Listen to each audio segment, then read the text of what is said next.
the evolution part, there is one technique known as yoga. I think it has to be told right now. We can't wait till we talk about Krishna. Yoga existed alongside the stepwise evolution path given by the Vedas. Vedas, do they talk about yoga? No. They do, but in a very nice, oblique, fine way. Upanishads are part of yogas. Upanishads are also dealing with yoga. But they are not widespread. They are not practiced at all. Only in few chosen locations a guru would initiate the people in the yoga, and then they were evolving. They were independently evolving compared to the traditional path of going from loka to loka through karma. Then what they were doing is, they were told to look inside. The path of karma is to look outside and reach higher and higher lokas which are located in the universe somewhere. Maybe may not be seen, but they are there. But all what you see outside is just available inside.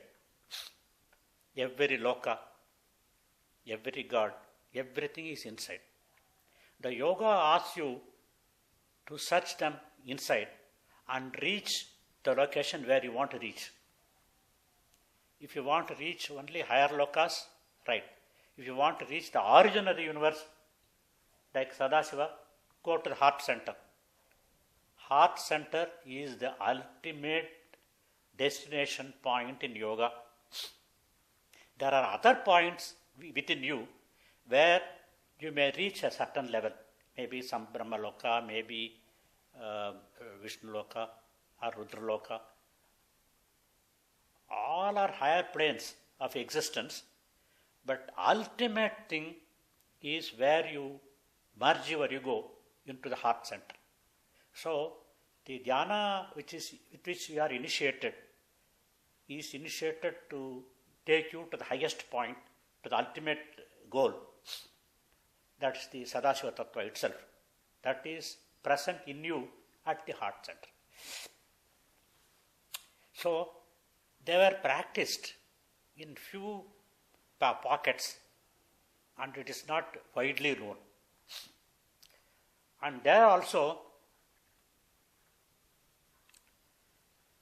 by yoga, they were able to go from one loka to another loka, sitting in their own place on Bhuloka. That was the achievement at that time.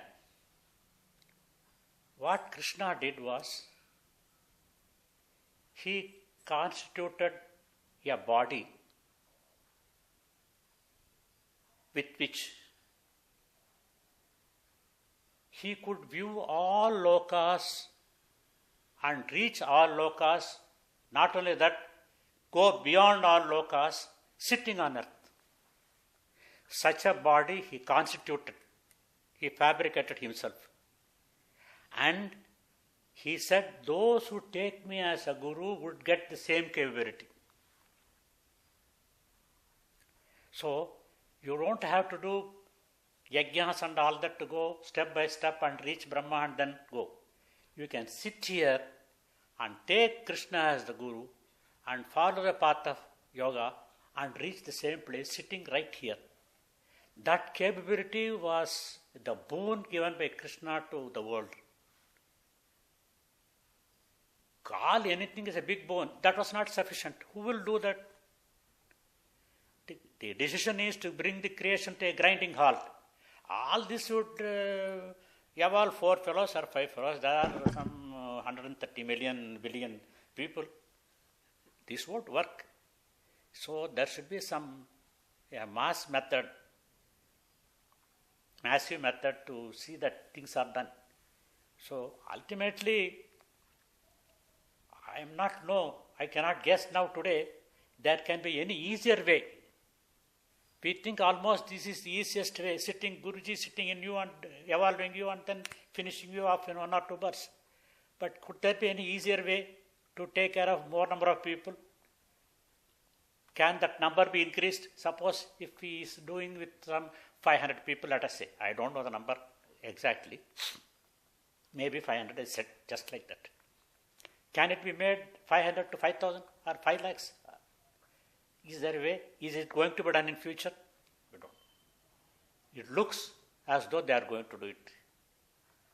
Unless they do it, they are not going to bring the creation to a grinding halt in this creation itself.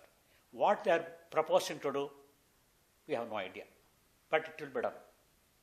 So our Guruji's future role is to hasten even the speed with which it is being done today. So, the presence of Mahayogi is the greatest boon to all jivas. Though in principle there are no jivas, there is none and nothing.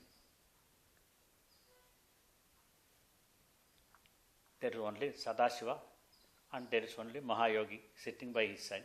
Both are from same source of Sadashiva. That's all about it.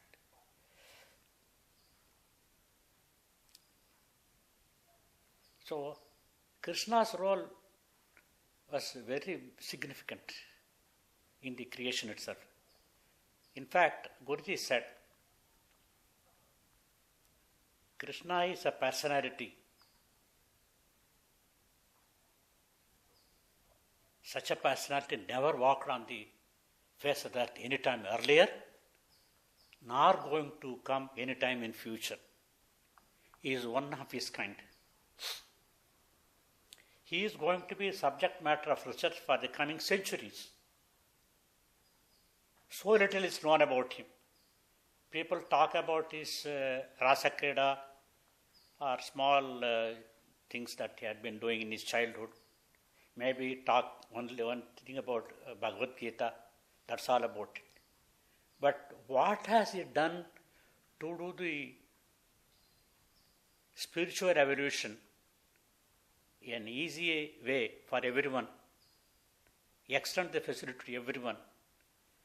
That aspect of it, how he did it, that aspect of it required analysis, and where is the source? The existing source is not sufficient. Maybe some people have to sit in tapas and get it from Guruji, directly from him. If not now, later. So, like Guruji revealed this much, he is certainly going to reveal much more about Krishna, much more about the future plans also. So, future generation will come to know about it. So, Krishna's role is something very unique. And I will talk exclusively once on the topic that Guruji said once, that Krishna is my role model, Shiva is my destination. Role model means what?